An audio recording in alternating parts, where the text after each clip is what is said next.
Time now for my Fast 5 fantasy stats you should know after 5 weeks. At number 5, DJ Chark has scored 105.5 fantasy points this season, which ranks 5th among wide receivers. He was still started in just 31% of NFL.com leagues last week. He's on pace to score more fantasy points than Keenan Allen, Julio Jones, Mike Evans, and Nuke Hopkins. And oh, by the way, he's on pace to break Maurice Jones-Drew's Jaguars record of 323.5 fantasy points set in 2009.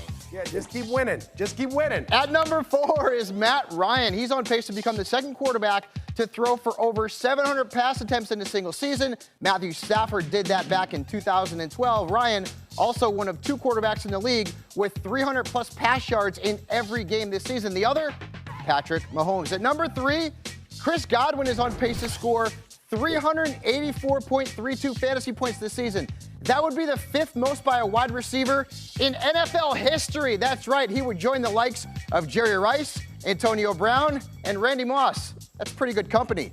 At number 2, LeVeon Bell has rushed for just 206 yards this season. Yeah, that's 30th among running backs behind Matt Breida, David Montgomery, LaShawn McCoy, and Peyton Barber. He's also averaged just 51.5 rushing yards per game this season, which is a career low. The good news, Sam Darnold should be back soon, and Chris Herndon will be back this week. And at number 1, Cole, you like to call him Little Sweet. He's on pace to score, ready for this, 510.7 fantasy points. That would be the most in a single season by a player ever, breaking LaDainian Tomlinson's record set in 2006. CMC ranks 1st among running backs in carries, rushing yards, rushing touchdowns, snaps, scrimmage yards, I'm almost done, scrimmage touchdowns, and fantasy points.